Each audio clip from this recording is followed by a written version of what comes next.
Kitty Hawk, Carolina del Norte. Hace 100 años, en una apartada playa de Carolina del Norte, tuvo lugar un hecho que cambiaría el curso de la historia.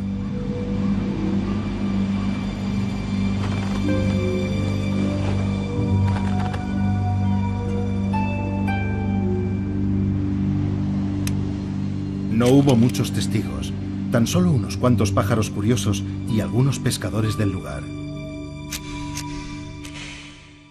Este es el único documento de ese momento histórico, una única y borrosa fotografía.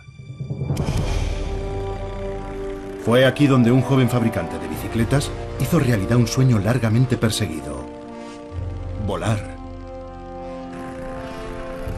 Solo permanecería en el aire 12 segundos, recorriendo 40 metros, pero fue el primer vuelo impulsado del ser humano.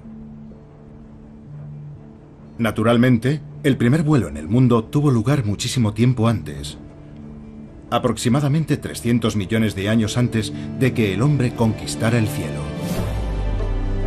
El primer vuelo. Aquellos 12 segundos en Kitty Hawk presenciaron el amanecer de una nueva era para la humanidad. Pero el vuelo había evolucionado de forma independiente en la naturaleza 4 veces. Insectos, pterosaurios, murciélagos y aves. Una de las grandes historias del éxito de la naturaleza.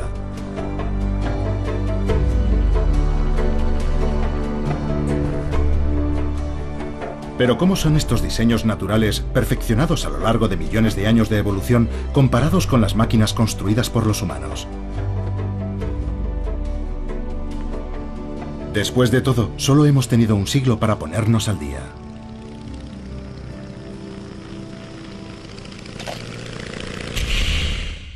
Animados por su éxito, los hermanos Wright volvieron a su hogar en Ohio, decididos a desarrollar y perfeccionar sus máquinas voladoras. Huffman Prairie, Ohio. 2 años después, habían perfeccionado el modelo Wright A, capaz de volar durante casi 1 hora.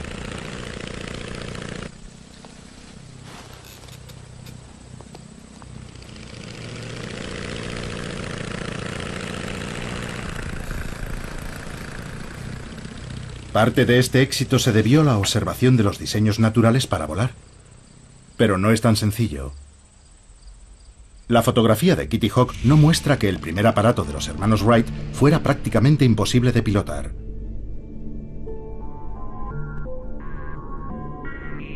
Era tan inestable que se necesitaban unos reflejos luminosos para mantenerlo en el aire.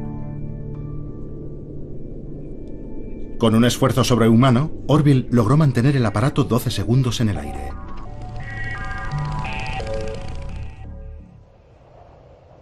Control y estabilidad. La naturaleza también tuvo que superar los mismos problemas. Las aves tienen que reaccionar a los constantes golpes de viento con millares de diminutas correcciones en su vuelo. Pero tras millones de años, la evolución perfeccionó unos reflejos que nosotros nunca podremos igualar. Los reflejos de estos tordos alirrojos son tan veloces que, cuando un pájaro gira, todos los demás reaccionan al instante y la bandada se mueve al unísono.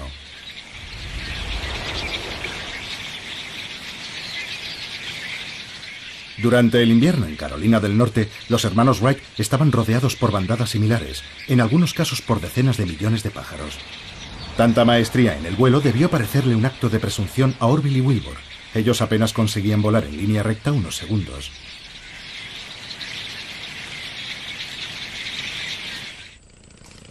Pero los avances fueron tan rápidos que solo 2 años después, los hermanos Wright ya tenían la primera aeronave funcional. Fue entonces cuando la aviación realmente despegó.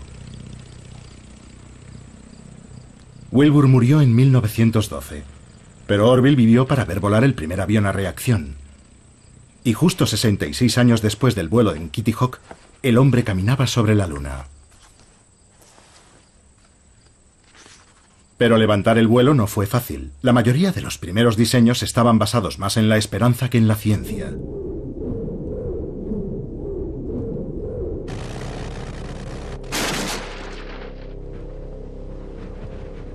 El gran error fue intentar imitar a la naturaleza. Parecía el camino evidente. El batir de alas es perfecto para las aves. Pero por ingeniosas que fueran, estas máquinas nunca volarían.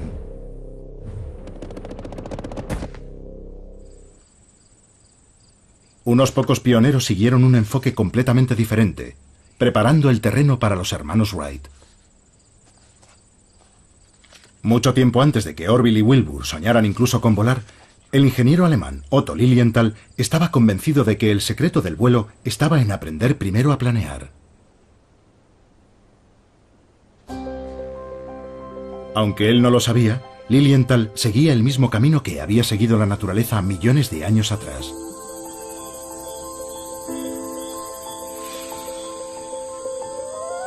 Los animales planeadores recorren largas distancias velozmente sin usar mucha energía. Una buena forma de moverse, sobre todo en las alturas de los bosques tropicales.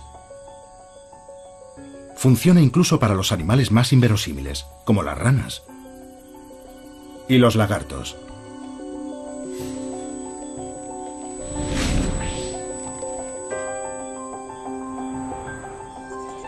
La rana voladora de Wallace tiene unas enormes patas palmeadas que funcionan como una mezcla de planeador y paracaídas.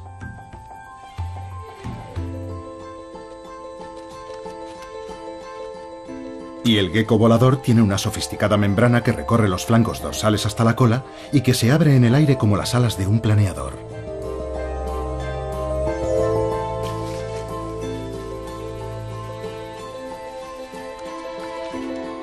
Pero fueron los mamíferos los que realmente adoptaron la vida como planeadores.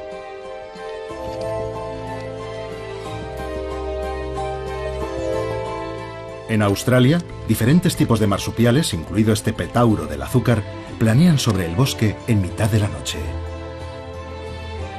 Como todos los mamíferos planeadores, posee una membrana entre las patas delanteras y traseras.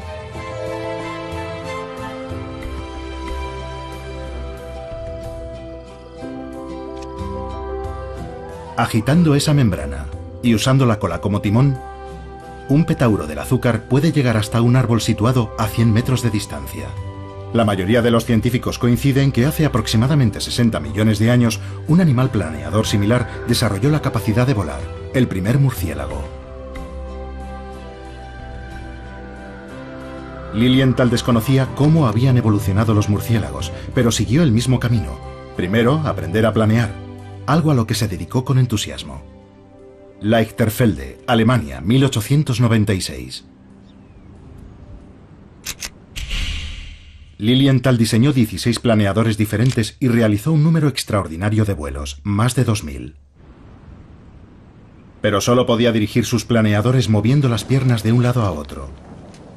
Más tarde escribiría: mientras hacía esos experimentos, el viento me sacudía con violencia y me veía obligado a realizar una auténtica danza en el aire para mantener el equilibrio, aunque siempre podía hacer un aterrizaje seguro. Lamentablemente, el sistema de control falló en una ocasión con efectos desastrosos. Su muerte enseñó a los hermanos Wright una valiosa lección. Wilbur comprendió que Lilienthal había muerto por no poder controlar suficientemente su planeador. El sistema de control es tan importante como las alas para conquistar el aire.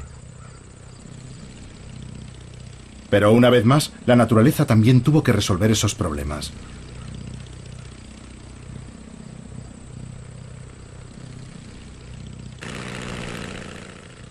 En Ohio, el cielo estaba lleno de maestros del planeo controlado. Los buitres cabecirrojos. Sus alas son muy largas en relación a su peso. Es como si estuvieran a merced de cada ráfaga de aire. Pero su control es absoluto. Y Wilbur intentó comprender cómo lo hacían. Se me ocurrió la idea de que posiblemente el pájaro ajuste las puntas de las alas de forma que una adopta un ángulo positivo y la otra un ángulo negativo, convirtiéndose así en un molino viviente.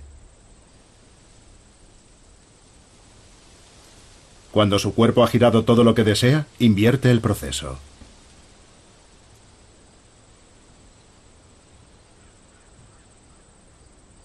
Estas observaciones inspiraron a los Wright la idea para su sistema de control, denominado torsión del ala. Actualmente los aviones no se controlan así y el sistema era muy inestable en los primeros diseños. Pero pocos años después, la torsión del ala significó poder volar con estilo. Un complejo sistema de cables conectados a la columna central de control tensaba y retorcía las alas, dirigiendo el avión hacia la izquierda y la derecha. Y delante, un grupo de timones de profundidad levantaba o bajaba el morro del avión.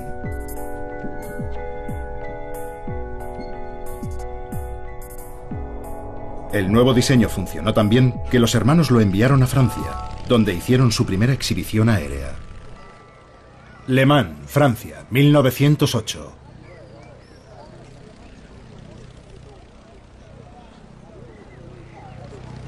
Los hermanos Wright por fin revelaban sus secretos al mundo.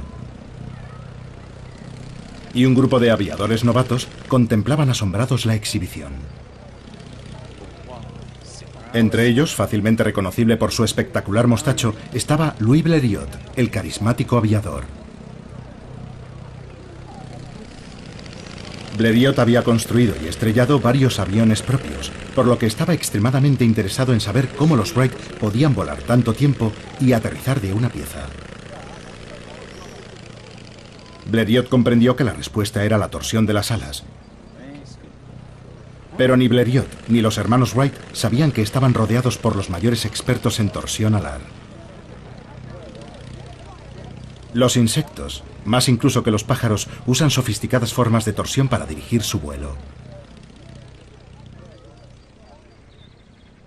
Pero a diferencia de las aves, los insectos no tienen músculos o tendones en las alas.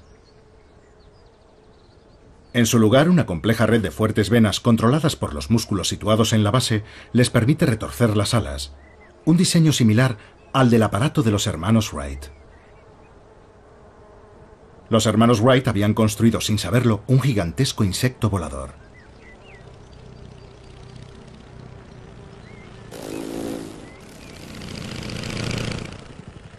Las libélulas poseen las alas más complejas de la naturaleza. Pero libélulas como esta ya volaban 300 millones de años antes que los hermanos Wright. Y eran las reinas del aire. Volando hacia adelante, hacia atrás o en vertical, las libélulas pasan la mayor parte de sus vidas en el aire. Algunas incluso ponen sus huevos volando.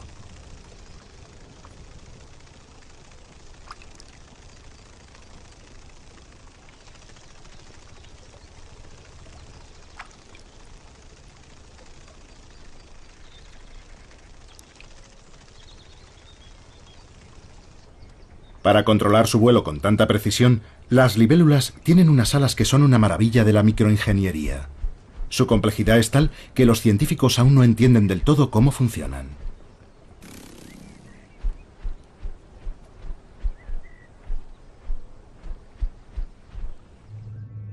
Es mucho más sencillo observar la torsión del ala en otros insectos.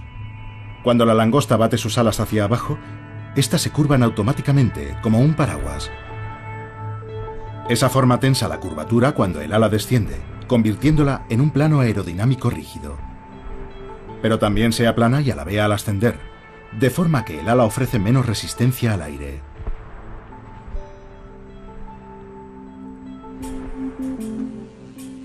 El mundo en miniatura de los insectos voladores está lleno de revelaciones. Hasta hace pocos años, los científicos no tenían ni idea de cómo volaba un insecto.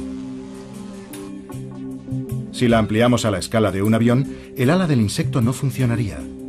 Pero en su pequeño mundo es tan eficiente que en ocasiones cada movimiento de las alas crea 2 o 3 veces la fuerza de sustentación equivalente a la del ala de un avión.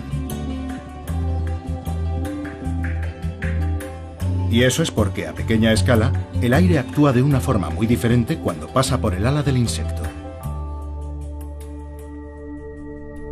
El vuelo crea patrones de turbulencias de aire, los vórtices. Cuando el insecto mueve sus alas hacia abajo, se forma un vórtice en la parte superior de su perfil alar, generando la mayor parte de la fuerza de sustentación.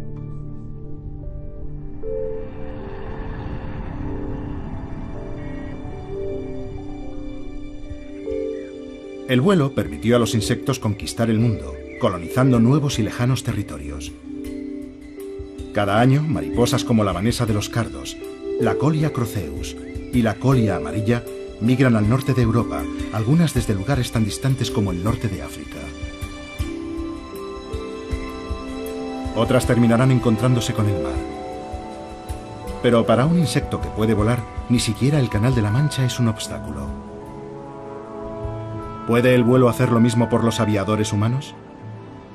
Calais, Francia, 1909.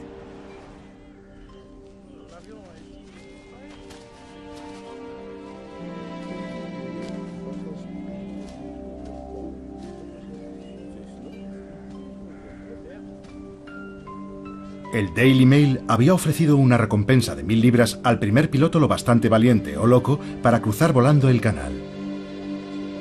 Un reto irresistible para Louis Blériot. El día no empezó muy bien. Poco después del amanecer, Blériot se acercaba a su avión cojeando.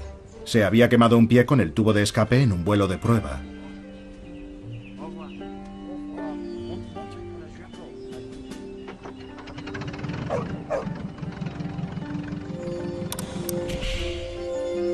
Y el día iba a empeorar. Un perro del lugar, nervioso por tanto ajetreo y ruidos extraños, tuvo un desagradable incidente con la hélice de Blériot.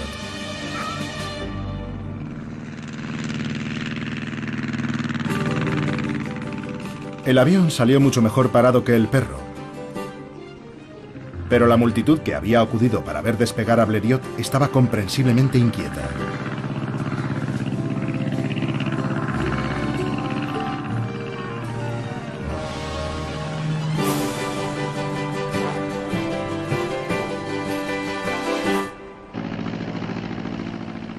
Blériot apuntó su frágil nave hacia Dover. Había calculado que el vuelo duraría algo más de media hora, pero llevaba en el aire más de 50 minutos, por lo que no tenía mucho margen para errar.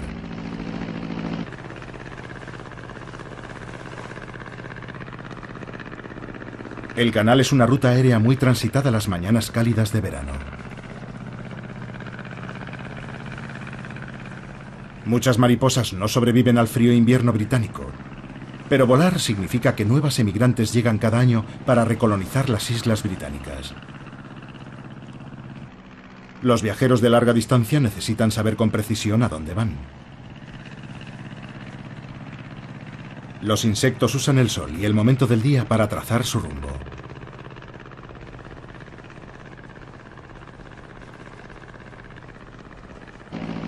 Pero Blériot no tenía ni idea de dónde estaba.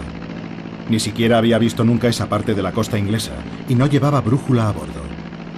Lo único que tenía era una postal, enviada desde Dover por Charles Fontaine, un periodista francés, marcándole el mejor sitio para cruzar el acantilado. Blériot tenía un plan B o algo parecido. Fontaine le esperaría en el acantilado, agitando una enorme bandera francesa. Blériot alcanzó la costa inglesa más por suerte que por destreza. Más tarde recordaría. De repente, en el borde del acantilado, vi a un hombre agitando desesperadamente la tricolor, completamente solo en mitad del campo. No maniobré. Más bien me lancé hacia tierra. Apagué el motor a 20 metros. Ahora todo estaba en manos de la suerte.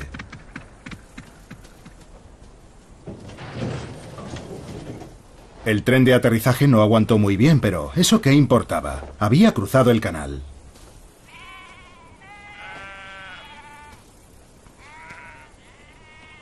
Cruzar el canal con el aeroplano más o menos entero era una gran proeza.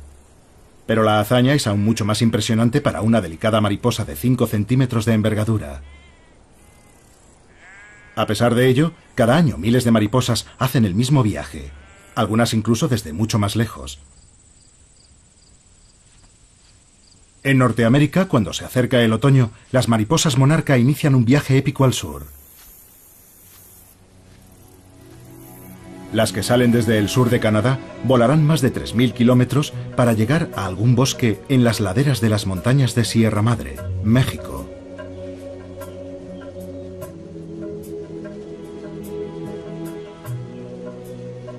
No solo es una hazaña de resistencia de larga distancia. es un auténtico milagro de la navegación, ya que aquí, en este bosque, se reúnen mariposas llegadas desde toda Norteamérica. Un testimonio del poder del vuelo.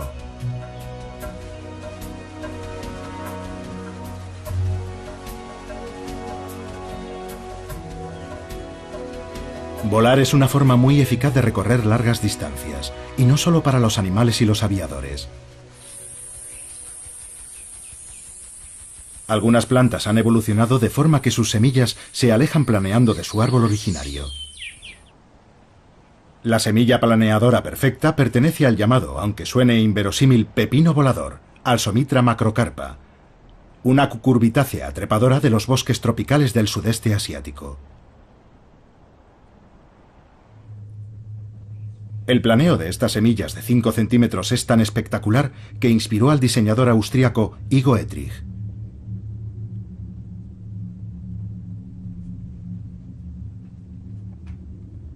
Primero, Etrich construyó una serie de planeadores inspirados en el diseño de la semilla. Después diseñó un avión con la esperanza de mantener al imperio austrohúngaro en la carrera por la conquista del aire. Pero el nombre de su avión, Taube, paloma, recuerda su forma de ave, y no la de la extraña semilla que lo inspiró. Etrich estaba preparado para hacer volar su original diseño justo un año después de que Blériot cruzara el Canal de la Mancha. Wiener Neustadt, Austria, 1910. Etrich demostró la navegabilidad del avión sobrevolando Viena a 300 metros de altura.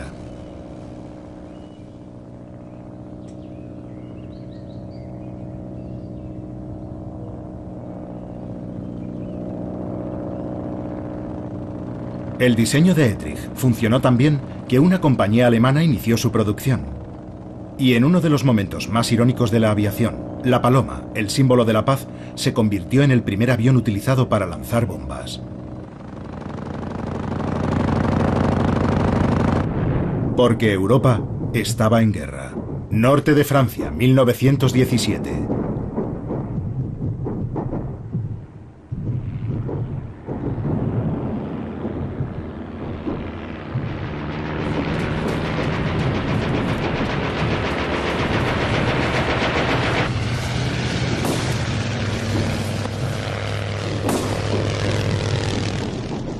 La Primera Guerra Mundial dio un nuevo y urgente giro a la aviación.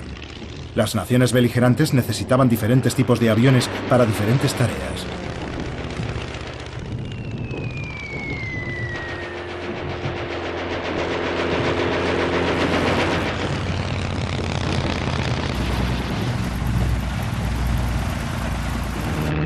El Fokker DR-1 alemán tenía 3 alas cortas dispuestas unas encima de otras. Equivalían a una única y larga ala. Pero al ser más cortas lo hacían más ágil y maniobrable.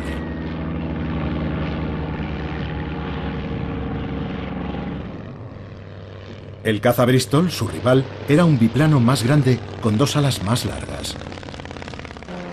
El Bristol no era tan ágil,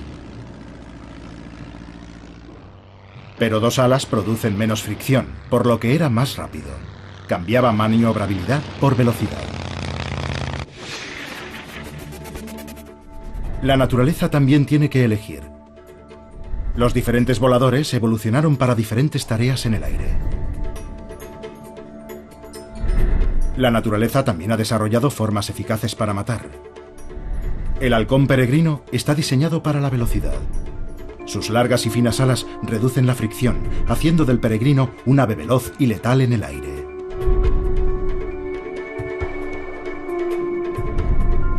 Caza a otras aves en vuelo, y en las costas de Europa, su presa favorita es la paloma.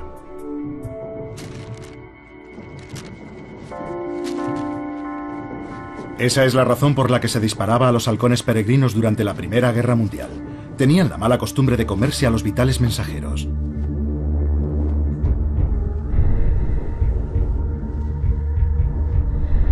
Pero cazar y matar exige algo más que un diseño elegante. Tanto el peregrino como el piloto necesitan una táctica.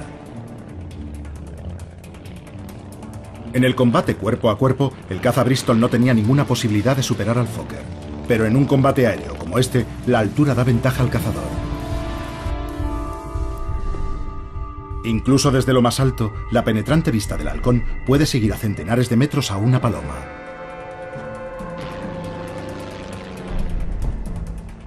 Y tanto el piloto como el halcón intentarán aprovechar el resplandor del sol para deslumbrar a sus presas.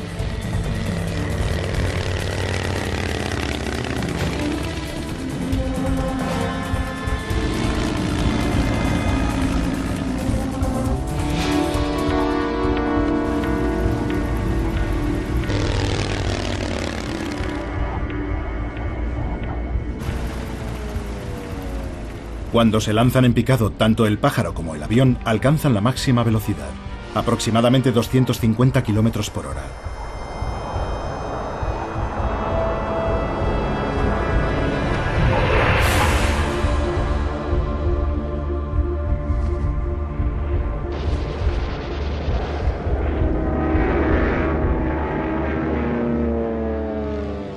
En la naturaleza, los depredadores maniobran a todas las escalas. Estos ojos de alienígena son eficaces y letales detectores de movimiento que escudriñan los arbustos del desierto del oeste americano en busca de cualquier cosa pequeña con alas.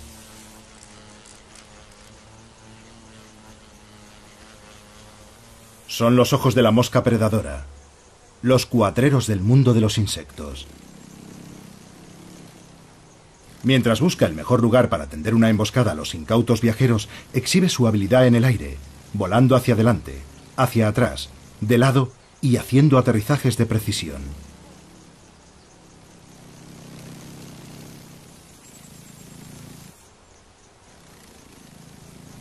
¿Qué convierte a las moscas predadoras en tan hábiles voladoras? La razón en parte está en su herencia como moscas. Las moscas solo usan un par de alas, las delanteras. Las alas traseras han quedado reducidas a dos pequeñas mazas, los halterios. Cuando estos insectos revolotean y giran, los pesados halterios ven alterado su patrón de movimiento. Unos diminutos sensores en la base del tallo detectan los cambios y envían la información al cerebro de la mosca, el equivalente de los giroscopios de los modernos aviones.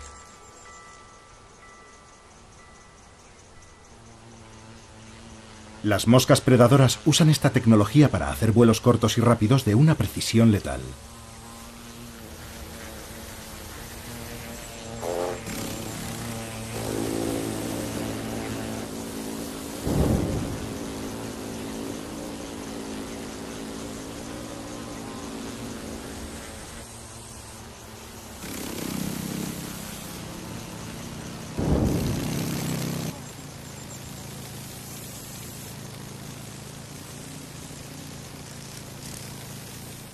Después, una vez en tierra, dejan a su presa seca succionando con sus mandíbulas en forma de agujas.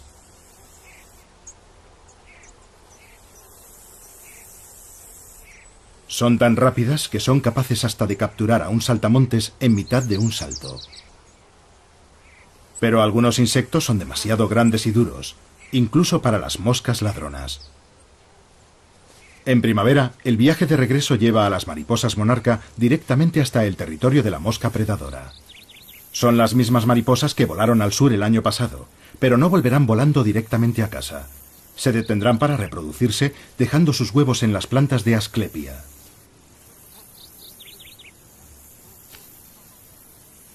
Cuando sus huevos se conviertan en mariposas adultas, éstas proseguirán su viaje al norte, deteniéndose tan solo para reproducirse de nuevo. A mediados de verano, algunas de esas mariposas llegarán al sur de Canadá, las tataranietas de aquellas que salieron de México. Algunas llegarán tan lejos como Terranova, en la costa noreste. Un viaje espectacular para una criatura tan pequeña. Tan solo 16 años después del primer vuelo, los aviadores estaban preparados para su primer vuelo de larga distancia. San Juan de Terranova, Canadá, 1919. Dos pilotos británicos, el capitán John Alcock y el teniente Arthur Brown, estaban a punto de enfrentarse a 3.000 amedrentadores kilómetros de océano Atlántico.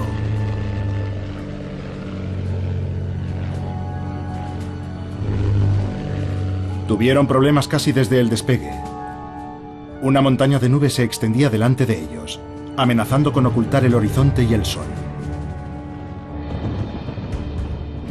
No había vuelta atrás. Tenían que seguir adelante, directos hacia la amenazante tormenta atlántica que zarandeaba el Vickers Vimy, un avión grande y pesado.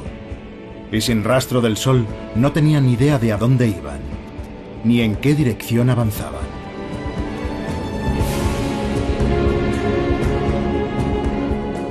Y ellos no eran los únicos. Todos los años, las tormentas sorprenden y arrastran sobre el océano a algunas mariposas monarca.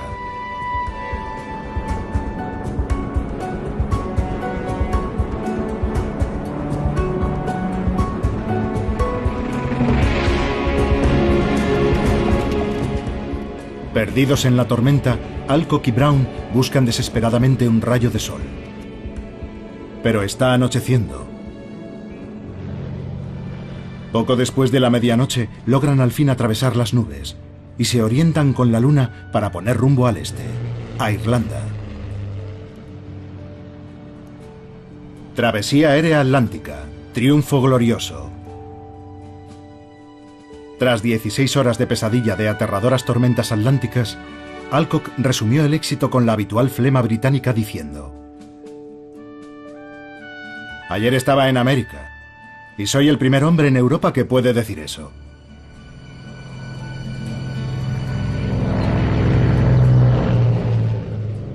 Su maltrecho avión se dirigió a lo que parecía un prado llano.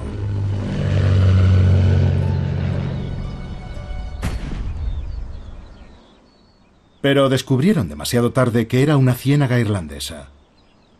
Un final indigno para un viaje espectacular. Pero aún más espectacular es que las mariposas monarca sobrevivan a las tormentas y logren cruzar el océano Atlántico. Centenares de estas pequeñas y fuertes mariposas llegan algunos años al noroeste de Europa. Pero es una proeza inútil. Sin Asclepias, las mariposas monarca no tienen dónde depositar sus huevos.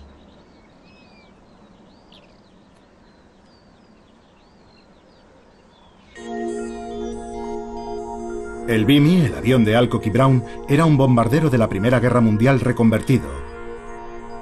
Un avión grande para su época. Pero en 1921 un diseñador había soñado con algo mucho más grande. Un conde italiano, Gianni Caproni, construyó el primer jumbo del mundo. Un monstruo de 9 alas con una envergadura de 30 metros. Un hidroavión diseñado para cruzar el Atlántico Norte con más comodidad que el bombardero reconvertido de Alcock y Brown. Lago Mayor, Italia, 1921. El torpe Caproni CA-60 tan solo llegó a realizar vuelos de prueba. Incluso alzó el vuelo, brevemente. Pero esa fue la primera y la última vez que voló. Se había adelantado demasiado a su tiempo. Pero el tamaño no es un verdadero problema para los aviones. Actualmente hay aviones mucho más grandes volando en los cielos. El tamaño es más complejo para la naturaleza.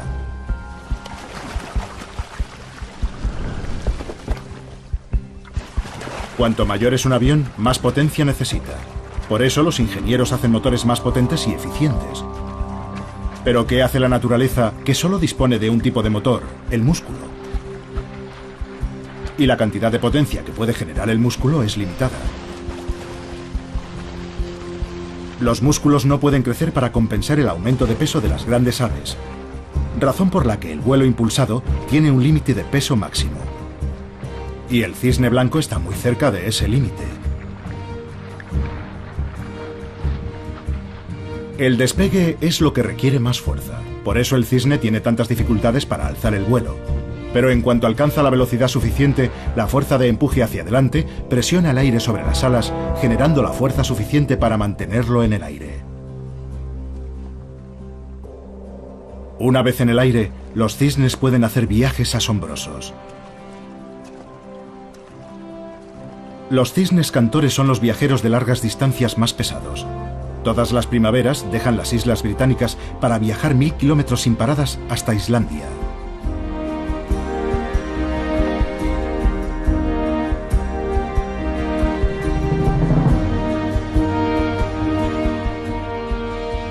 Estos cisnes alcanzan velocidades de 90 kilómetros por hora, lo que significa que el viaje solo les llevará 12 horas.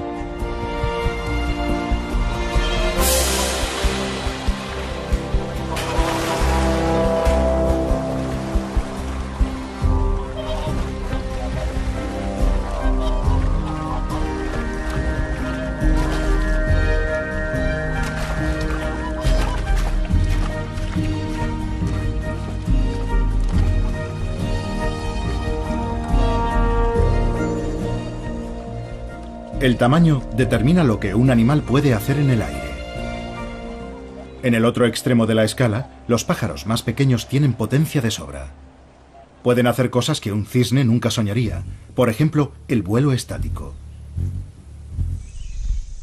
El vuelo estático es costoso, exige mucha energía. Solo los pájaros tan pequeños como los colibríes pueden detenerse en el aire sin restricción de tiempo. Sus alas son más rígidas que las de otros pájaros, pero rotan en la base, girando en el movimiento hacia atrás y generando así fuerza de sustentación en ambas direcciones, de forma que pueden mantenerse estáticos y, si quieren, volar hacia atrás.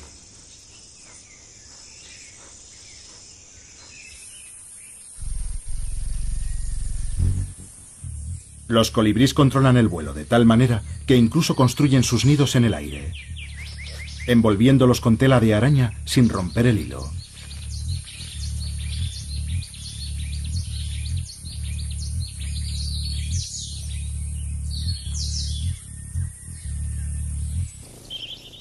Parece un colibrí, pero es un insecto.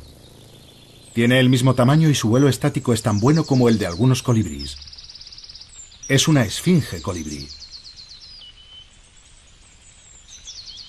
Si reducimos la velocidad 80 veces, veremos que este insecto usa la misma técnica que el colibrí.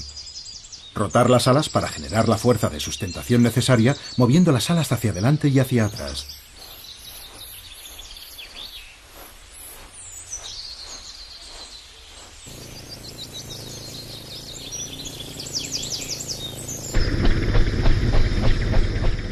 Las alas del helicóptero son las aspas del rotor. Su movimiento constante le proporciona una fuerza de sustentación constante, incluso cuando el helicóptero no avanza.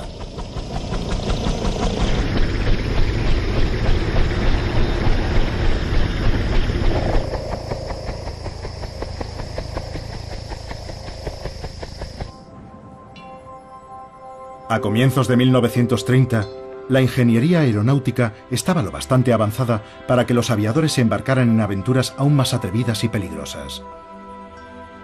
Norte de la India, 1933. En la primavera de 1933, dos biplanos Westland despegan en el norte de la India, en un osado intento de sobrevolar el Everest a 10.000 metros de altitud. Esa es la altura de crucero de los aviones de pasajeros actuales, pero estos aviones, construidos de madera y lona, tenían carlingas abiertas. Los pilotos, Lord Clydesdale y el teniente de la Fuerza Aérea McIntyre, y los fotógrafos, el coronel Blacker y S.R. Bonnet, solo estaban protegidos por trajes térmicos y oxígeno puro para el momento del ascenso final.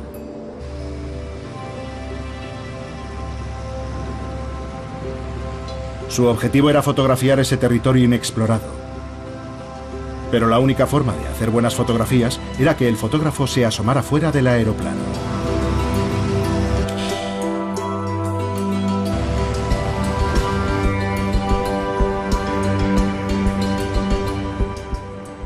Aún así, en el gélido aire sobre las montañas más altas del mundo hay aves. El ánsar indio pasa el invierno en el norte de la India y anida en la meseta tibetana. Y el único camino entre esos dos mundos es sobrevolar el Himalaya.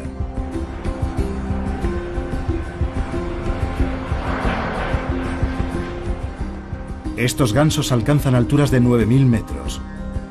Y al igual que los modernos aviones de pasajeros, a menudo aprovechan la corriente, completando el viaje de 1000 kilómetros en menos de un día. Los dos aeroplanos esquivaron la cumbre del Everest por unos cientos de metros. Pero mientras lo hacían, el tubo del oxígeno de Bonnet se rompió. A esas alturas, el aire contiene la tercera parte de oxígeno que al nivel del mar. Rápidamente Bonnet sintió que desfallecía con dolores agudos de estómago y mareos.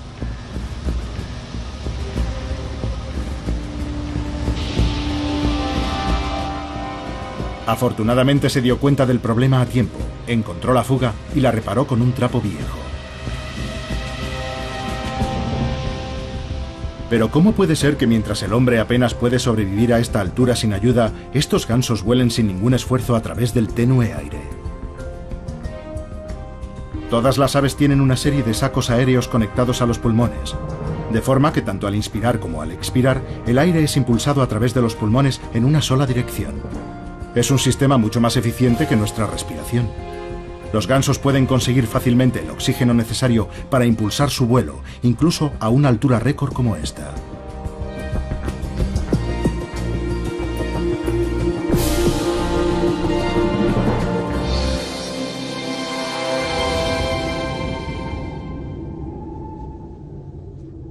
La mayor diversidad de voladores de la naturaleza se encuentra entre los insectos. Los insectos fueron los primeros en conquistar el aire y por eso tuvieron más tiempo para evolucionar. Actualmente existirán unos 30 millones de diferentes especies de insectos y la mayoría de ellas pueden volar.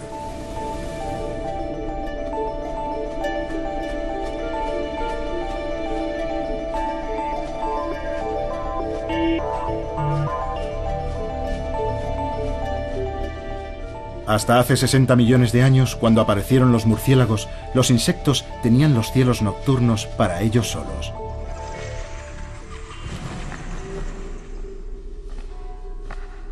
El refugio de la oscuridad llegó a su fin cuando los murciélagos desarrollaron un detector de insectos de eficacia letal, el sonar.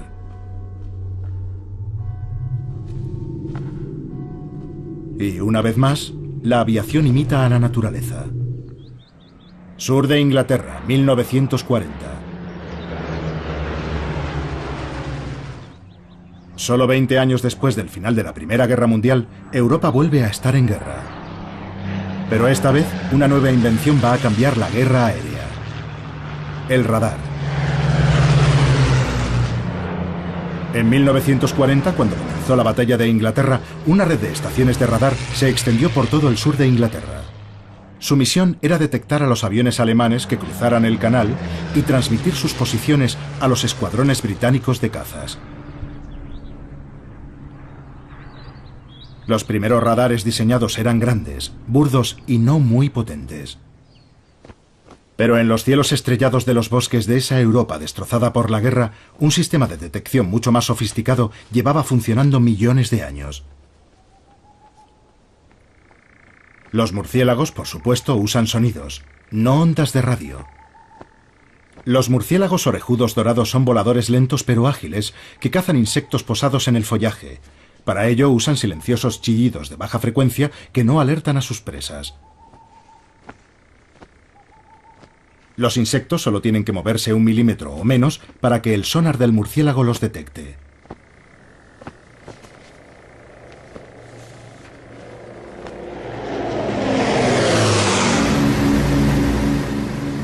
La urgencia de la guerra llevó a los científicos a experimentar con diferentes diseños de radares. El radar H2S era lo bastante pequeño para poder ser instalado en un avión y era capaz de detectar submarinos en aguas poco profundas.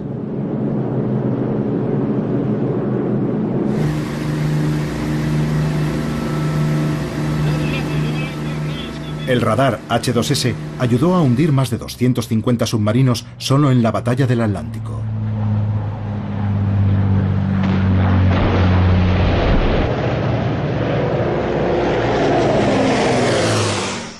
Pero la naturaleza ya tenía su propio sonar aire-superficie. En las selvas de Centroamérica, el murciélago pescador localiza a sus presas mediante las ondas en la superficie de las charcas.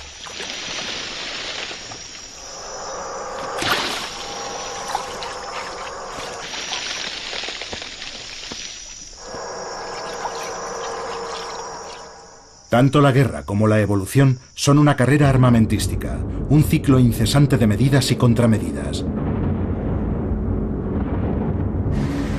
Los radares alemanes no tardaron mucho tiempo en detectar a los bombarderos aliados. En respuesta, los bombarderos lanzaban señuelos, láminas de metal del tamaño adecuado para dispersar y confundir a los radares alemanes sin alterar sus propios radares.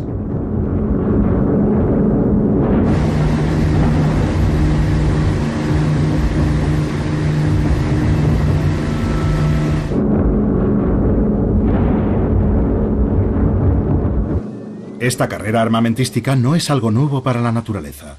Los insectos no se quedaron sentados esperando a ser devorados por los murciélagos. Algunos evolucionaron sus propias contramedidas. La mariposa tigre escarlata posee un veneno que hace que su sabor sea horrible. Durante el día, sus brillantes colores disuaden a los depredadores, pero los colores no sirven en la oscuridad, ni ante el sonar del murciélago. Por eso, en cuanto oye el chillido ultrasónico del murciélago, la mariposa tigre responde con otro chillido, advirtiendo al murciélago de su pésimo sabor. Incluso interfiere con el sonar del murciélago.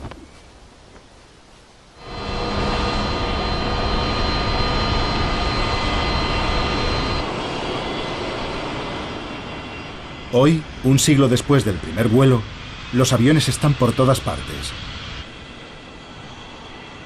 Han recorrido un largo camino desde los primeros aparatos desvencijados.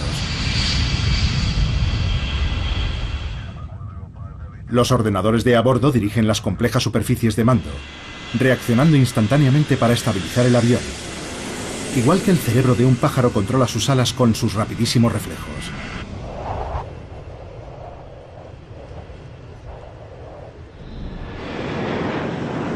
¿Ha llegado por fin la aviación a la altura de la naturaleza? Aún no. Incluso una paloma común posee un diseño de alas con el que los ingenieros solo pueden soñar. Sus alas cambian de forma a medida que las plumas se superponen entre sí, abriéndose para alzar el vuelo y plegándose para el vuelo rápido.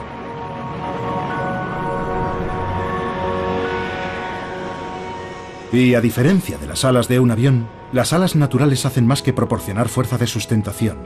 También hacen las veces de motor, generando fuerza de empuje hacia adelante al agitarse.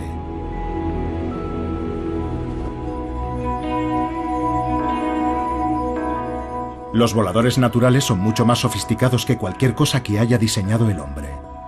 Pero el vuelo humano ha superado a la naturaleza en algunos aspectos. Podemos llegar más alto, más rápido y más lejos. Tan solo 6 décadas después de que los hermanos Wright sobrevolaran un campo de Ohio en su frágil aeroplano, despegaron los primeros pasajeros supersónicos. Y luego, pocos meses después, el hombre viajaba a la Luna.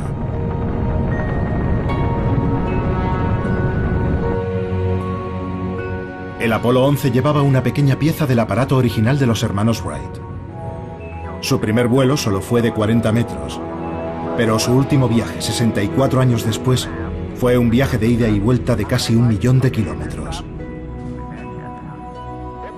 Si hemos llegado tan lejos en 100 años, ¿qué podemos conseguir en el futuro? ¿Aún más alto? ¿Más rápido? ¿Más lejos? Esa habría sido la respuesta hace solo una década. Pero ahora, los ingenieros aeronáuticos comprenden la importancia de algo que la naturaleza ha practicado durante centenares de millones de años. El vuelo evolucionó más de una vez en la naturaleza por su eficiencia energética. Y eso es algo que no puede decirse de aviones como el Concorde. Un siglo después del tambaleante vuelo de los hermanos Wright en la playa de Kitty Hawk, el Concorde se retiraba. Ahora los ingenieros trabajan para hacer aviones con una mayor eficiencia energética. Y en eso aún no han podido superar a la naturaleza. Usando la energía de los vientos del océano Antártico, el Albatros da la vuelta al mundo sin apenas mover las alas. La máxima expresión de un diseño volador eficiente. El Concorde era grandioso y elegante, pero no podía compararse con el resultado de millones de años de evolución. Los primeros voladores originales de la naturaleza.